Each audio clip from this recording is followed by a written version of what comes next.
नमस्कार दोस्तों, आपका स्वागत है आपकी अपनी क्लास एपीएस नॉलेज क्लास में। आज के इस वीडियो में हम मध्य प्रदेश की प्रमुख नदियों के बारे में डिस्कस करेंगे। यह मध्य प्रदेश प्रतियोगिता परीक्षा का वीडियो नंबर 9 है। तो चलिए शुरू करते हैं आज का वीडियो।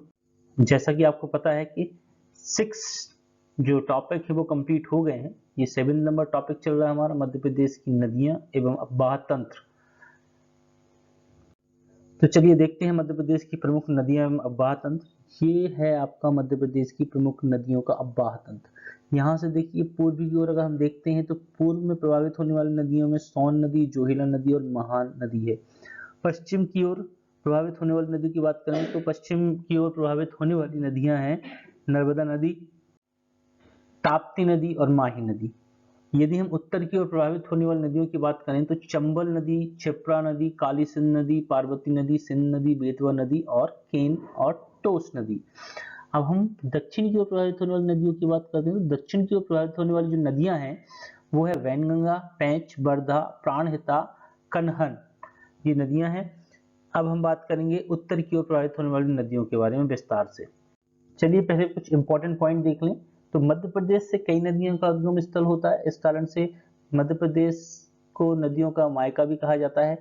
मध्य प्रदेश की जो 5 सबसे बड़ी नदियां हैं उसमें नर्मदा नदी, चंबल नदी, सोन नदी, ताप्ती नदी और बेतवा नदी है। मध्य प्रदेश की सबसे बड़ी नदी नर्मदा नदी है, 1312 किलोमीटर इसकी लंबाई, टोटल लंबाई की बात कर रहे हैं हम। चंबल नदी 965 किलोमीटर, सोन नदी 780 किलोमीटर, ताप्ती नदी 724 किलोमीटर, बेतवा नदी 590 किलोमीटर है।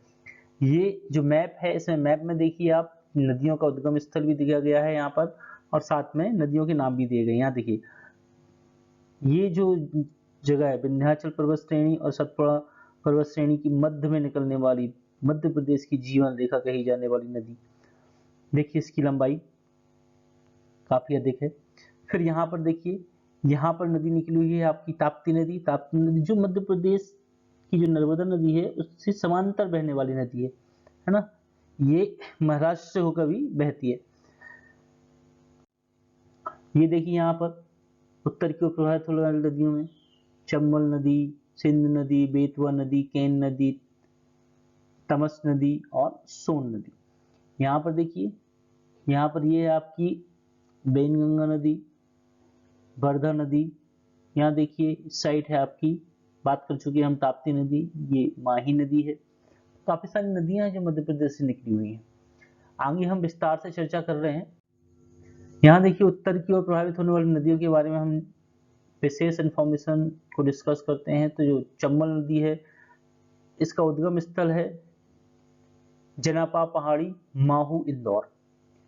लंबाई जो है 965 किलोमीटर है। मोहाना जो चंबल नदी उत्तर प्रदेश के इटावा जिले में यमुना में मिल जाती है। मोहाना मतलब जब नदी किसी समुद्र से या किसी नदी से मिलती है तो जहां पर वो मिलती है तो वहां वाला क्षेत्र जो होता है उसको हम मोहाना कहते हैं। चंबल नदी की सहायक नदियां हैं क्षिप्रा नदी, सिमना नदी, काली सिंध नदी, पार्वती नदी, कूनो नदी, बनास नदी और सीप नदी। क्षिप्रा नदी के बारे में देख लें तो मालवा की गंगा कही जाने वाली क्षिप्रा का उद्गम इंदौर जिले की काकड़ीवाड़ी पहाड़ी से हुआ है। सिमना नदी के किनारे मंदसौर शहर स्थित है। जो काली सिंध नदी है इसका उद्गम स्थल बागली गांव देवास से है। पार्वती नदी का उद्गम स्थल आष्टा सिहोर से है। कूनो नदी का उद्गम शिवपुरी पठार से होता है। इस नदी के किनारे पालनपुर कूनो वन्य जीव अभ्यारण्य स्थित है। बनास नदी चंबल नदी की सबसे बड़ी सहायक नदी है। इसका उद्गम स्थल अरावली पहाड़ी श्रेणी कुंभलगढ़ राजस्थान से होता है। जो सीप नदी की बात करें तो सीप नदी का उद्गम श्योपुर से होता है। इस पर बंजारा बांध स्थित है। चंबल नदी की प्रमुख परियोजना देख लीजिए तो गांधी सागर परियोजना मंदसौर मध्य प्रदेश में स्थित है। राणा सागर परियोजना चित्तौड़गढ़ राजस्थान में स्थित है। जवाहर सागर कोटा राजस्थान में स्थित है। चंबल नदी की प्रमुख जो जलप्रपात है उसके बारे में डिस्कस करते हैं। तो चूड़िया जलप्रपात जो है भैंसरोडगढ़ कोटा राजस्थान में स्थित है। पाताल पानी इंदौर में स्थित है। शीतला माता इंदौर में स्थित है और झाड़ीदाह इंदौर में स्थित है। ये जो है ये नदी है, कौन सी नदी है बताइए? ये चंबल नदी है। चंबल नदी देखिए यहाँ से निकलती है माहू इंदौर से, और यहाँ पर इटावा यमुना नदी पर मिल जाती है। बीच में देखिए शिवना नदी, क्षिप्रा नदी, काली सिंध नदी, पार्वती नदी, सीप नदी, कूनो नदी और बनास नदी इसकी सहायक नदियां हैं। गांधी सागर परियोजना, राणा सागर परियोजना प्रमुख परियोजनाएं हैं। चूलिया जलप्रपात देखिए यहाँ पर स्थित है। जवाहर सागर जल जो परियोजना है वो यहाँ पर है, और चंबल घड़ियाल केंद्र यहाँ स्थित है। तो ये हो गया आपकी जो नदी है क्षिप्रा नदी, इसकी सहायक नदी है, ये हमने देख चुका है।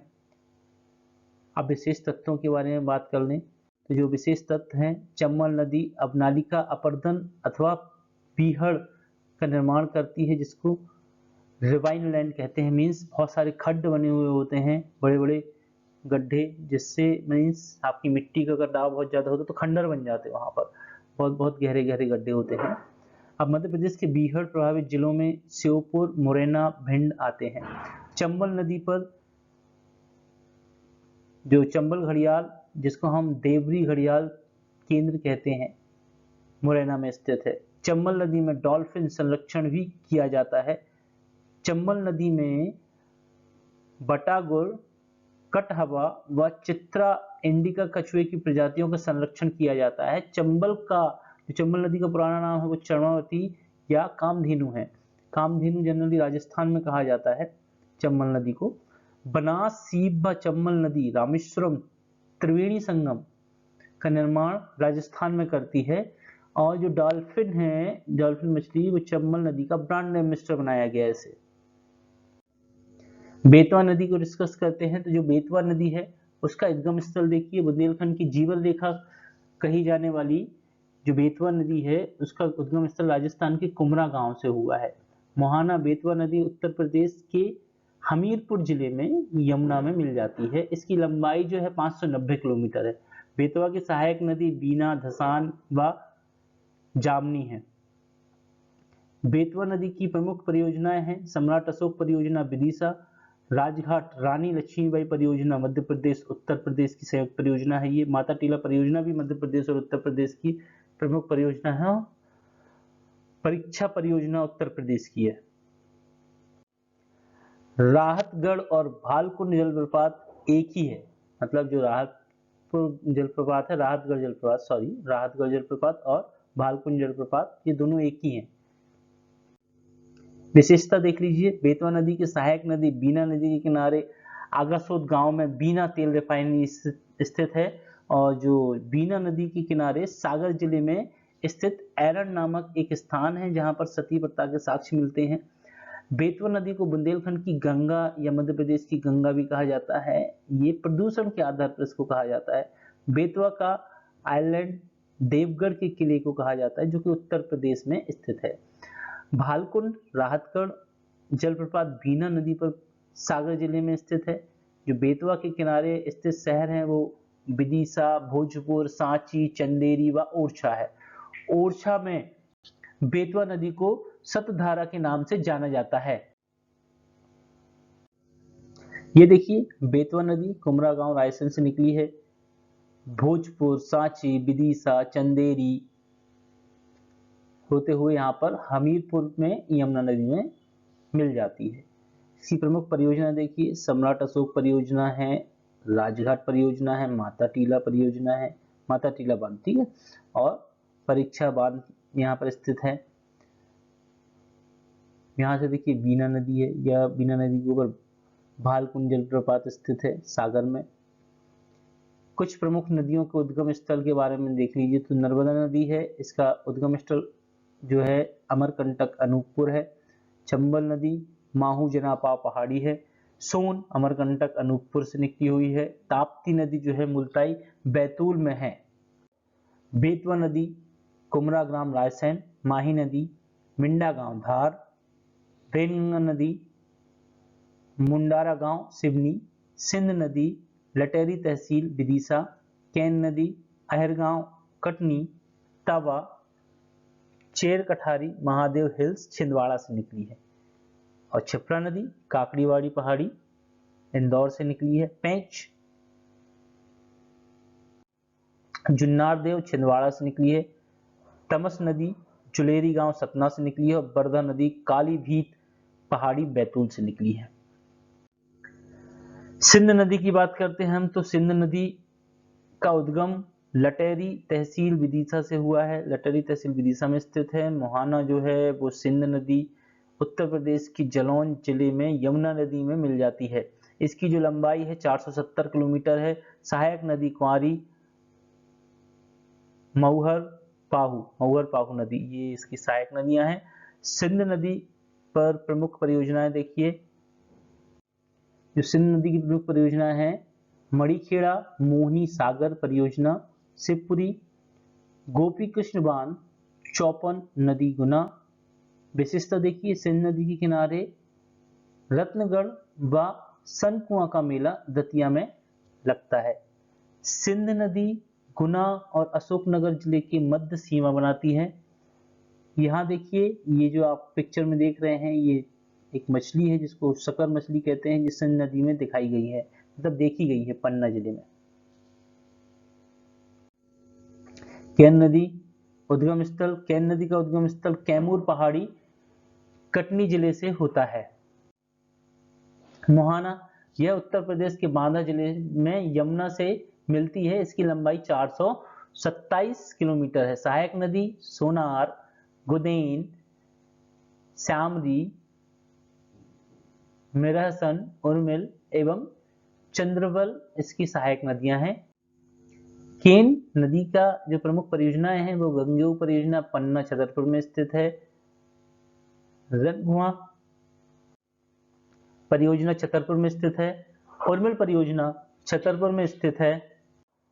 केन नदी का प्रमुख जो जलप्रपात है केन नदी पर स्थित गाथा व पांडव जलप्रपात पन्ना जिले में स्थित है। स्नेह जलप्रपात छतरपुर जिले में स्थित है।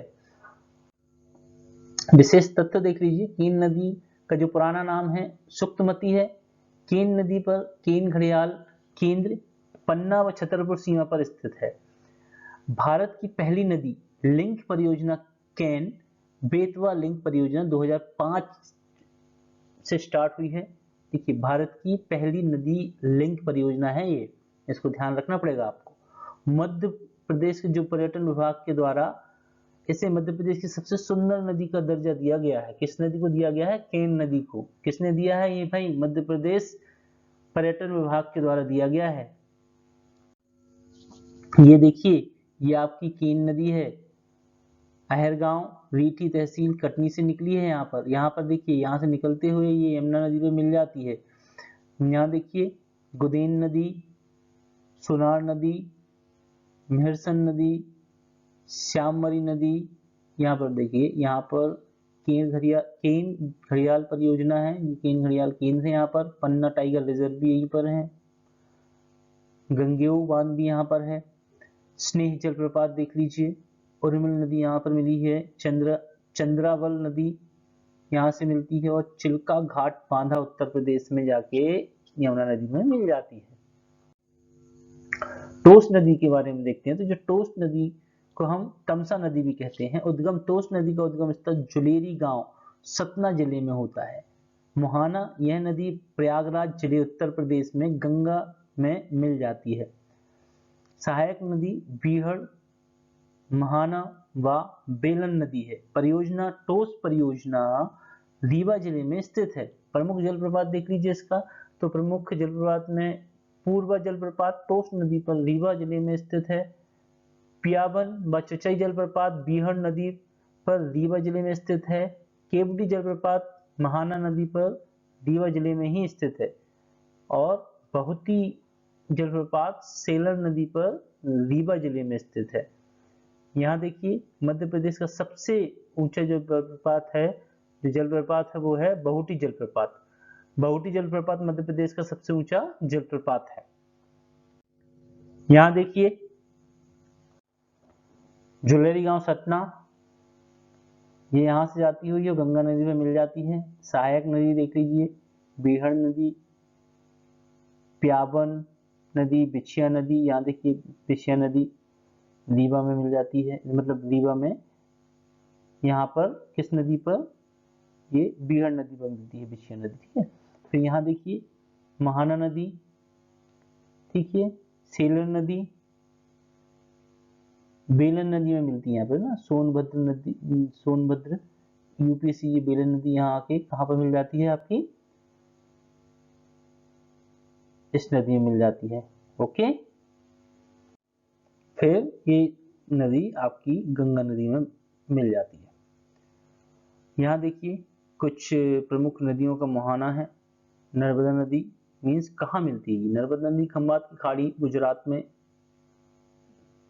खंबात की खाड़ी में गिरती है। ये चंबल नदी है वो यमुना नदी इटावा उत्तर प्रदेश में, सोन नदी दीनापुर पहाड़ी पटना बिहार में, और ताप्ती नदी खंबात की खाड़ी गुजरात में, बेतवा नदी यमुना नदी हमीरपुर उत्तर प्रदेश में, माही नदी खंबात की खाड़ी गुजरात में, वेनगंगा नदी गोदावरी नदी महाराष्ट्र में जाके मिलती है, सिंध नदी यमुना नदी जालौन उत्तर प्रदेश में मिलती है, केन नदी हमीरपुर यमुना नदी मध्य प्रदेश उत्तर प्रदेश में मिलती है केन नदी, और तवा नदी केन नदी हमीरपुर यमुना नदी उत्तर प्रदेश में, तवा बांद्रा भान नर्मदा नदी में, और तमस गंगा नदी प्रयागराज उत्तर प्रदेश में जाके मिल जाती है।